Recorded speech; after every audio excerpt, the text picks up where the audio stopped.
Salam Bapak Ibu. Selamat pagi.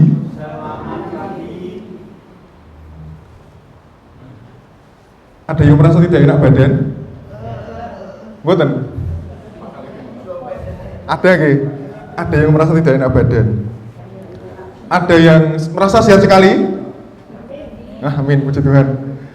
Ada yang apa lagi? Ada yang punya masalah? Ada, oh sama Mas Rido.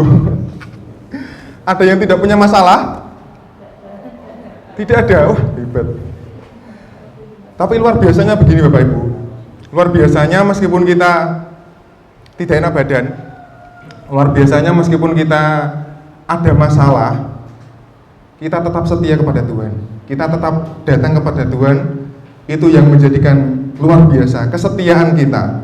Dikatakan seperti lagu tadi, kalau kita tetap setia, kita bisa menghadapi semuanya. Tan aurat babar pisan. Ngoten nggih Pak Romat? Tidak ada yang nopo? Tidak ada yang nopo, Pak? Tidak ada yang berat. Tidak ada yang berat Bapak Ibu. Sakit, masalah ataupun segala hal, tidak ada yang berat kalau kita mengikut Tuhan. Amin nggih Bapak Ibu nggih? Berikan tepuk tangan untuk Tuhan kita. Tuhan kita luar biasa.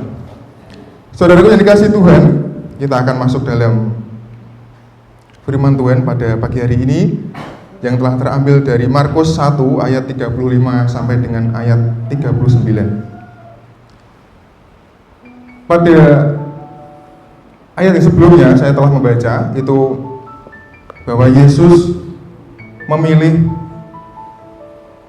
atau memanggil murid-muridnya yang pertama. Dikatakan pada perikop yang sebelumnya itu Yesus memilih dan juga memanggil murid-muridnya yang pertama. Murid-muridnya yang pertama, ada yang tahu Bapak Ibu? Ada Simon, ada Andreas, ada Yakobus, dan juga ada Yohanes. Itu pada Markus yang di atasnya ya, ayat-ayat yang di atasnya. Lalu setelah itu Bapak Ibu, setelah mereka tiba di Kapernaum, itu Tuhan Yesus mulai memberitakan Injil. Tuhan Yesus mulai mengajar, Tuhan Yesus mulai mengusir roh-roh jahat, dan Tuhan Yesus semakin dikenal, semakin didengar, dan juga semakin dicari orang. Setuju Bapak Ibu ya? Saat ada Tuhan mengajar, Tuhan memberitakan Injil, dan Tuhan mengusir roh jahat, itu nama Tuhan semakin didengar. Itu nama Tuhan semakin dikenal dan juga dicari orang. Dicari untuk menyembuhkan penyakit. Yang selanjutnya Bapak Ibu, itu saat Tuhan Yesus datang ke rumah Simon, itu mertua Simon sedang terbaring sakit. Mertua Simon sedang tidak enak badan, sedang demam. Dan pada saat itu Tuhan Yesus menyembuhkan mertua Simon. Dan pada ayat yang selanjutnya juga itu Tuhan Yesus menyembuhkan banyak orang yang menderita bermacam-macam penyakit dan juga mengusir banyak setan. Dan pada ayat yang selanjutnya, Ia tidak memperbolehkan setan-setan itu berbicara, sebab mereka mengenal Dia. Kenapa Bapak Ibu? Setan-setan kok tidak boleh bicara, padahal setan ini mengenal Dia. Seperti yang saya pelajari, ternyata setan ini dihardik oleh Tuhan karena setan ini tahu kalau Tuhan itu maha kuasa. Tetapi yang terjadi apa Bapak Ibu? Setan ini tidak mau menyembah Tuhan. Itu yang namanya setan itu seperti itu. Dia tahu tapi tidak mau melakukan. Makanya dia dihardik oleh Tuhan pada saat mengusir setan itu dia tidak boleh berbicara. Dan pada ayat yang ke-35 Bapak Ibu, seperti yang telah kita baca tadi, itu sebuah teladan yang Tuhan berikan pada kita bahwa saat pagi-pagi benar, mungkin jam berapa ya? Pagi-pagi benar jam 4 atau jam 5 atau jam 4 pagi. Pagi-pagi benar waktu hari masih gelap, Tuhan Yesus bangun dan pergi keluar. Ia pergi ke tempat yang sunyi dan berdoa. Gampang Bapak Ibu? Gampang atau gampang nih? Pagi-pagi benar, waktu hari masih gelap, ia bangun dan pergi keluar. Ia pergi ke tempat yang sunyi dan berdoa di sana. Wah, sebuah teladan yang luar biasa yang Tuhan tunjukkan pada kita. Pagi sekali kita berdoa, dan kita bisa berdoa untuk menyerahkan hari ini gitu ya, menyerahkan kehidupan kita pada hari ini untuk supaya Tuhan pimpin dan supaya Tuhan memberkati dan juga melindungi dalam waktu seharian. Setelah itu Bapak Ibu, Simon dan kawan-kawannya ini menyusul Tuhan, mencari Tuhan, dan waktu menemukan Tuhan, mereka berkata, semua orang mencari Engkau gitu. Lalu jawab Yesus, marilah kita pergi ke tempat lain, ke kota-kota yang berdekatan, supaya di sana juga aku memberitakan Injil, karena untuk itu aku datang. Saat Tuhan Yesus berdoa, dicari oleh Simon dan juga kawan-kawannya. Setelah menemukan, Simon berkata bahwa Tuhan, Engkau dicari oleh banyak orang. Semua orang mencari Engkau Tuhan. Tapi jawab Tuhan, Tuhan akan pergi ke tempat lain. Tuhan akan memberitakan Injil, karena tujuan Tuhan datang adalah untuk memberitakan Injil. Dan pada ayat yang ke-39, lalu pergilah ia ke seluruh Galilea. Setelah Tuhan berkata, marilah kita pergi, Tuhan lalu pergi ke seluruh Galilea dan memberitakan Injil dalam rumah-rumah ibadat mereka dan mengusir setan-setan. Jadi Tuhan Yesus itu tidak berdiam diri Bapak Ibu saat menginap di rumahnya Simon. Setelah menyembuhkan mertuanya Simon, Tuhan Yesus mulai aktivitasnya tadi seperti berdoa, dan Tuhan Yesus juga pergi ke seluruh Galilea untuk memberitakan Injil dalam rumah-rumah ibadat dan juga mengusir setan-setan. Dan tema khotbah pada pagi hari ini adalah integritas seorang hamba. Apa hubungannya ini ya? Apakah ada benang merahnya Bapak Ibu? Apakah ada kaitannya antara tadi ya, antara Tuhan Yesus berdoa, Tuhan Yesus mengajak pergi, lalu pergi ke seluruh Galilea? Apakah ada hubungannya dengan integritas seorang hamba?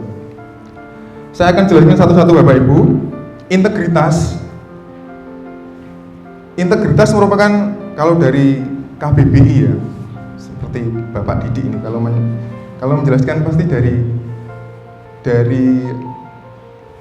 KBBI, Kamus Besar Bahasa Indonesia, dari sumber yang terpercaya dan bisa dibuka secara online. Integritas adalah mutu, sifat atau keadaan yang menunjukkan kesatuan yang utuh, sehingga memiliki potensi dan kemampuan yang memancarkan kewibawaan atau kejujuran. Bingung ya Bapak Ibu ya? Tapi ada yang ringkas Bapak Ibu. Integritas artinya bertindak secara konsisten antara apa yang dikatakan dengan tingkah laku sesuai dengan nilai-nilai yang dianut. Lebih jelas Bapak Ibu ya? Kalau bertindak secara konsisten antara apa yang dikatakan dengan tingkah laku itu sesuai dengan nilai-nilai yang dianut. Artinya begini Bapak Ibu. Jadi cara berpikir kita, cara berbicara kita, dan juga cara bersikap kita itu satu kesatuan, satu utuh gitu. Tidak gini, tidak berpikirnya A, berbicaranya B, bersikapnya A, bukan seperti itu ya Bapak Ibu. Tapi sebuah konsisten. Jadi ada satu konsisten, berpikir, berbicara, dan bersikap itu satu. Misalnya gini Bapak Ibu, kalau dulu sekali itu di tahun politik berapa itu ya, pas SBY itu Bapak Ibu yang saya ingat, katakan tidak pada korupsi. Nah itu sebuah integritas untuk semua, untuk semua partainya, itu dikatakan tidak pada korupsi. Itu sebuah janji atau fakta integritas yang harus dilakukan oleh semua anggotanya. Jadi mereka tidak boleh korupsi, mereka tidak boleh yang namanya menerima suap, yang namanya nepotisme dan lain-lain, itu mereka tidak boleh. Namun yang terjadi, Bapak Ibu sendiri sudah tahu ya. Lah inilah Bapak Ibu yang namanya integritas, itu bukan hanya sekedar tidak korupsi, tapi harus bicara kita, sikap kita harus sesuai. Bapak Ibu tahu lawan kata dari integritas? Mas Abed ada yang tahu? Tahu? Lawan kata dari integritas. Ada yang tahu? Ada yang tahu Bapak Ibu? Lawan kata dari integritas adalah hipokrit. Artinya munafik Bapak Ibu. Munafik, lamis lah Bapak Ibu, lamis. Jadi kalau berbicara manis tapi tidak sesuai dengan sikapnya gitu. Bicaranya manis, sikapnya amburadul. Berpikirnya pun amburadul pasti. Nah, itulah integritas, itu seperti itu Bapak Ibu. Kalau bisa saya jelaskan, integritas ya seperti itu, seperti cara kita berpikir, cara kita berbicara, dan cara kita bersikap itu sesuai dengan nilai-nilai yang kita yang kita percayai. Tentu saja yang kita percaya adalah Tuhan Yesus Kristus. Dan kalau hamba sendiri, hamba adalah pelayan-pelayan Tuhan. Kita di sini hamba-hamba Tuhan, nggih? Nggih? Masih lemes. Halo Bapak Ibu, kita di sini hamba-hamba Tuhan, nggih? Anak-anak Tuhan, nggih? Nggih, amin. Kita hamba-hamba Tuhan. Jadi yang khotbah pada pagi hari ini adalah integritas kita, integritas seorang hamba itu kita semua. Bagaimanakah menjadi seorang hamba yang berintegritas Bapak Ibu? Bagaimana kita bisa menjadi seorang hamba yang berintegritas? Seperti dikatakan tadi Bapak Ibu, Tuhan Yesus pada pagi-pagi sudah bangun, pagi-pagi sudah saat masih gelap, dan pergi keluar berdoa. Itu sebuah integritas dari Tuhan. Itu sebuah sikap Tuhan yang luar biasa. Dia tidak hanya berbicara, tapi sikap Tuhan juga memancarkan sebuah integritas. Berbicara, sikap Tuhan, dan juga berpikir Tuhan itu merupakan sebuah integritas yang sangat tinggi. Jadi kita bisa meneladani sikap-sikap Tuhan yang seperti ini. Ada integritas. Tuhan itu memiliki integritas yang sangat tinggi Bapak Ibu. Dan poin pertama Bapak Ibu, bagaimana menjadi seorang hamba yang berintegritas? Ada 3M. Ingat ya Bapak Ibu ya, ada 3M. M yang pertama, itu saya dapatkan dari ayat yang ke-35.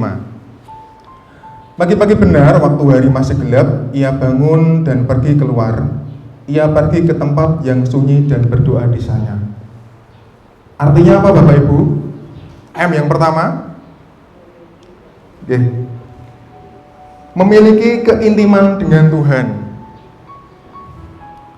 Yang tadi dikatakan sulit, tapi mari di saat ini ada sebuah teladan yang telah Tuhan berikan.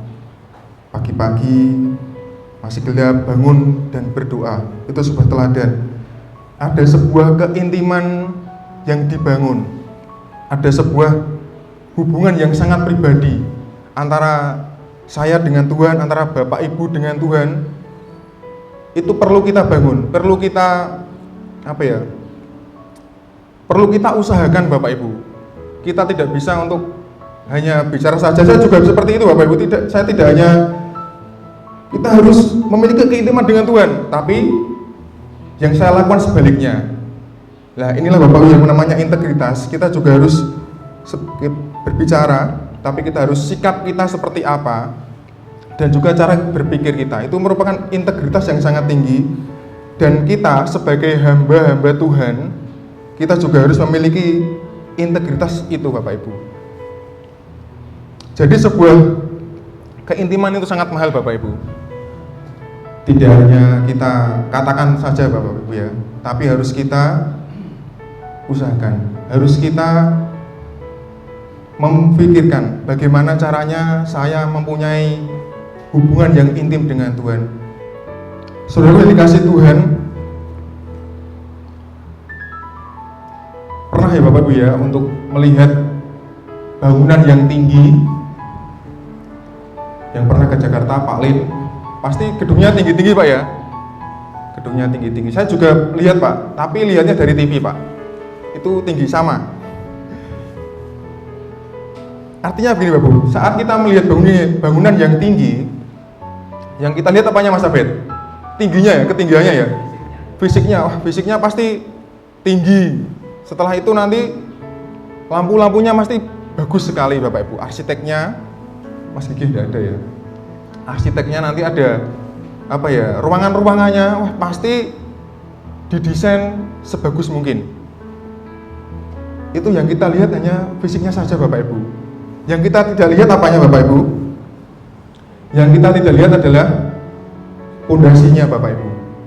Pondasi dari bangunan itu kita tidak pernah melihat, kita tidak pernah berpikir seberapa besar besinya, apakah 10 cm, apakah 20, diameternya itu ya, apakah 20 cm, kita tidak pernah melihat atau gimana perencanaan tentang pondasi yang ada untuk bangunan yang setinggi itu. Kalau kita melihat bangunan gereja ini yang sudah Pak Slamet rencanakan untuk dua lantai saja, pondasinya itu cakar ayamnya sebesar itu. Bagaimana kalau untuk gedung yang 7 lantai, 8 lantai itu kira-kira sebesar apa Bapak Ibu? Artinya begini Bapak Ibu, begitu pentingnya pondasi bagi sebuah rumah atau bangunan. Penting sekali ya. Apabila tidak ada pondasi gimana Bapak Ibu? Hancur. Apabila tidak ada pondasi itu gampang rubuh. Itu pentingnya sebuah bangunan. Pentingnya sebuah pondasi yang mampu untuk menopang kekuatan. Jadi sebuah pondasi itu, kalau saya tahu sedikit ya, itu ada hitungannya Bapak Ibu. Jadi nanti pondasi itu bisa mampu untuk menahan beban. Itu bebannya dari atas itu dihitung Bapak Ibu. Jadi nanti disesuaikan. Oh ternyata berapa gitu ya. Pokoknya disesuaikan lah antara tinggi bangunan dengan pondasi itu harus sesuai. Tidak mungkin bangunannya tinggi tapi pondasinya kecil. Tidak mungkin Bapak Ibu. Nah seperti itulah Bapak Ibu kehidupan orang Kristen. Kehidupan kita sebagai orang Kristen. Kita mempunyai hal yang tidak terlihat, hubungan kita dengan Tuhan tidak terlihat oleh siapapun. Hanya kita dan Tuhan yang tahu. Seperti pondasi ini Bapak Ibu. Jadi kalau kita punya pondasi yang kuat, tentu saja iman kekristenan kita juga kuat. Pondasi kita bangun dari doa tadi Bapak Ibu. Hal-hal yang tidak terlihat, tetapi perbuatannya yang kelihatan. Hal-hal yang tidak terlihat Bapak Ibu. Doa tadi kan tidak kelihatan ya. Tapi kita bangun dengan Tuhan, kita bangun keintiman dengan Tuhan.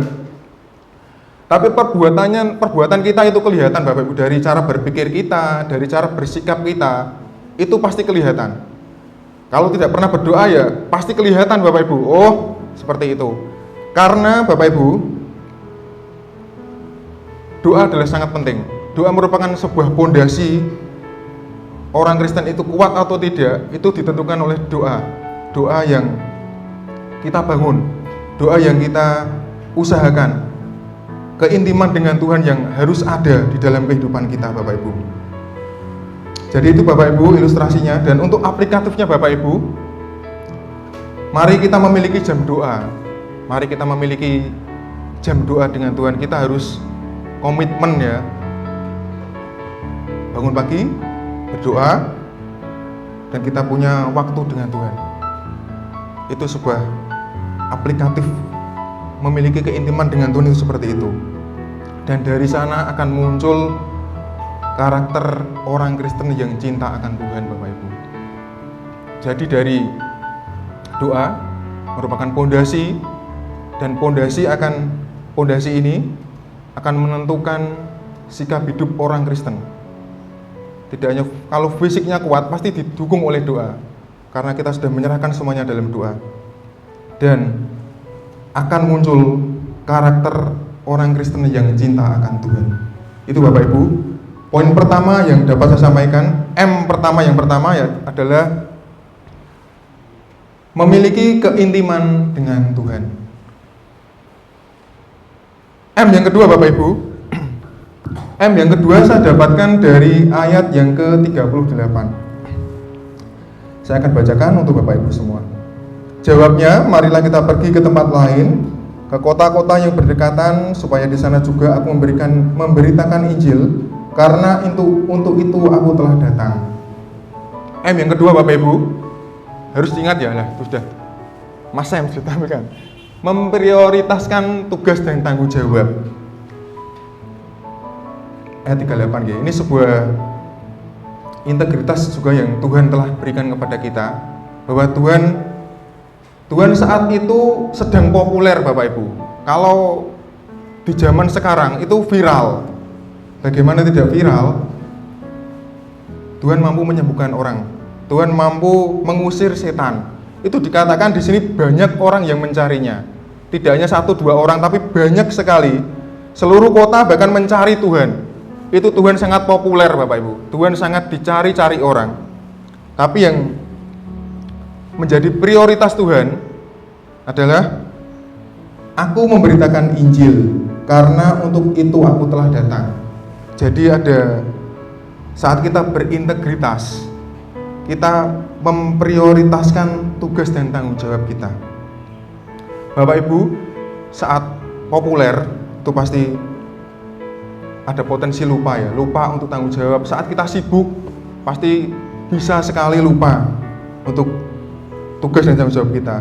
Apalagi kalau kita dilem ya Bapak Ibu, wah malah kita semakin lupa, semakin membumbung tinggi ya. Tapi Bapak Ibu yang di sini yang kita diingatkan Tuhan adalah supaya kita bisa memprioritaskan tugas dan tanggung jawab kita. Tugas dan tanggung jawab Tuhan Yesus dalam dunia ini adalah untuk memberitakan Injil. Seperti itu juga Bapak Ibu, saat kita mempunyai tugas dan tanggung jawab, seperti saat saya bekerja Bapak Ibu ya, contohnya ya. Saat saya bekerja, saya melewati banyak keramaian Bapak Ibu. Yang pertama pasar Baring. Saya sudah berangkat jam 5:30 ini ya misalnya ya. Saya sudah berangkat 5:30. Wah, saya mampir dulu lah pasar. Sarapan dulu misalnya, setengah jam. Sarapan setengah jam. Setelah mampir di pasar Baring, saya lurus lagi, ternyata saya ketemu pasar Kliwon Bapak Ibu. Wah, ini godaan lagi. Wah, saya mampir beli dawet setengah jam. Setelah wah, saya sudah kenyang Ibu ya. Buki sudah kenyang, saya akhirnya jalan. Setelah jalan saya ketemu simpang 7 Bapak Ibu. Apa yang saya lakukan Bapak Ibu? Senam ya Mas sahabat ya, membakar lemak yang sudah saya makan. Wah, saya senam setengah jam lagi lah. Wah, setengah jam lagi. Berarti sudah terbuang 1,5 jam Bapak Ibu. Ke pasar Baring, sarapan setengah jam, beli es dawet setengah jam, jogging setengah jam. Karena sudah saya rasa cukup, saya langsung berangkat kerja. Loh, saya masih ketemu ada Bapak Ibu, ada McD. Wah, sarapan lagi ya, bubur. Artinya begini Bapak Ibu, artinya saat kita memprioritaskan tugas dan tanggung jawab, kita itu fokus kita ya kerja gitu Bapak Ibu. Kita tidak boleh menggak-menggok, apalagi wah kita sudah mempersiapkan 5:30 berangkat. Kita sudah mempersiapkan segala sesuatunya, sudah setengah 6 sudah berangkat, tapi kita mampir-mampir lah, itu yang namanya tidak memprioritaskan. Kita tidak berintegritas. Jadi yang saya lakukan adalah meskipun saya melihat sarapan, dawet dan jogging dan bubur, saya tetap terak Bapak Ibu, karena tujuan saya prioritas saya adalah sahabat kerja ya. Ya.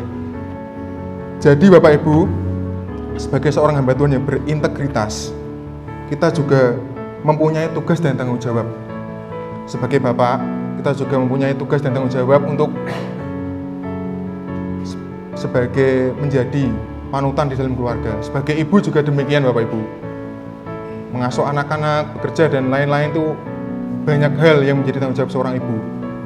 Sebagai majelis juga demikian Bapak Ibu. Kita juga punya banyak hal, banyak tanggung jawab. Sebagai komisi juga demikian. Dan juga yang di sini pun pasti mempunyai tugas dan tanggung jawab yang berbeda-beda. Nah, inilah Bapak Ibu yang saya tekankan bahwa kita harus mempunyai integritas. Jadi tidak hanya kita pandai untuk pandai untuk berbicara di gereja, pandai untuk berdoa di gereja, tetapi mari kita selaraskan tugas dan tanggung jawab kita ini. Tidak hanya kalau di gereja, misalnya kalau di gereja saya khotbah, kalau saya di tempat kerjaan, misalnya kata-kata kotor, kata-kata kasar, itu Bapak Ibu yang tidak berintegritas. Jadi kalau berintegritas, kita juga tidak munafik. Kalau kita melakukan hal yang baik di keluarga, di gereja, di tempat kerja, ataupun di tempat lain, kita juga harus melakukan hal yang sama. Kita juga harus melakukan hal yang demikian, karena kita sesuai dengan apa yang Tuhan ajarkan kepada kita. Aplikasinya Bapak Ibu, sebagai tujuan hidup orang percaya itu adalah menjadikan nama Tuhan semakin dipermuliakan. Jadi tugas dan tanggung jawab kita sebagai hamba Tuhan itu menjadikan nama Tuhan untuk semakin dipermuliakan. Itu yang kedua Bapak Ibu. Yang kedua tadi adalah memprioritaskan tugas dan tanggung jawab yang telah kita punyai. M yang ketiga, bagaimana menjadi seorang hamba yang berintegritas. M yang ketiga adalah, belum ditampilkan. M yang ketiga saya dapatkan dari ayat yang ke-39 Bapak Ibu. Lalu pergilah ia ke seluruh Galilea dan memberitakan Injil dalam rumah-rumah ibadat mereka dan mengusir setan-setan. M yang ketiga adalah Bapak Ibu, di sana dijelaskan bahwa pergilah seluruh Galilea, mengajar dan menggunakan kasih karunia untuk pelayanan. Artinya apa Bapak Ibu? Pergilah, tuh sudah ditampilkan Bapak Ibu. Artinya mempunyai antusias untuk melayani. Saudaraku yang dikasihi Tuhan, untuk melayani ini merupakan sebuah talenta yang kita miliki Bapak Ibu ya. Ada yang punya 1 talenta, ada yang punya 2 talenta. Ini merupakan karunia dari Tuhan. Lalu bagaimana kita bisa menggunakan talenta kita menjadi 1, menjadi 2, atau malah kita kubur seperti itu ya. Seperti pada, kalau saya nggak salah ingat itu Lukas ya. Pada saat hambanya tuanya pergi ke luar negeri, itu ada 3 hamba, yang 1 dikasih 5 talenta, yang 1 lagi dikasih 2 talenta, dan 1 lagi dikasih 1 talenta. Apa yang diperbuat Bapak Ibu? Yang 5 ini dilipat gandakan hingga akhirnya menjadi 10. Yang 2 dilipat gandakan dan akhirnya menjadi 4.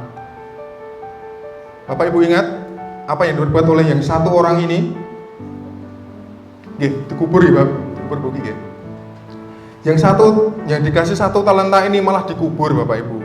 Yang terjadi selanjutnya adalah saat tuannya datang, tuannya menanyakan kepada hambanya, gimana, apa yang kau lakukan dengan talenta yang telah aku berikan.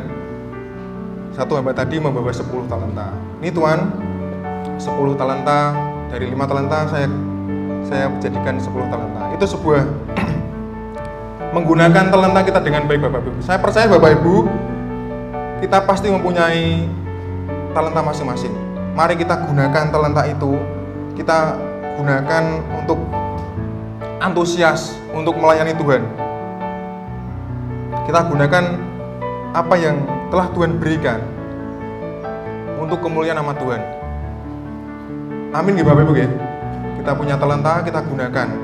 Jadi kita tidak menguburnya, kita tidak mempergunakannya, tapi nanti ada Mas Danang yang melihat talenta kita.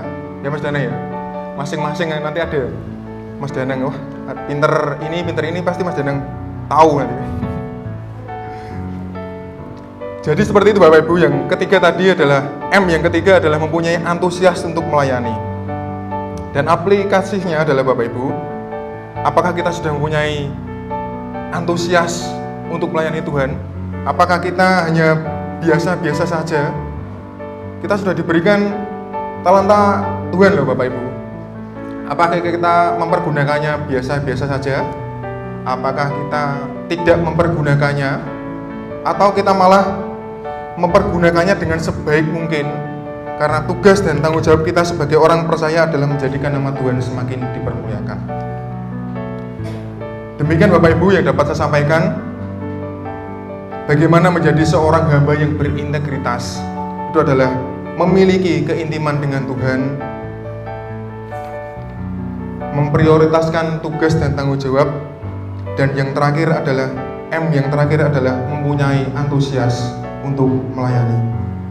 Tuhan Yesus memberkati.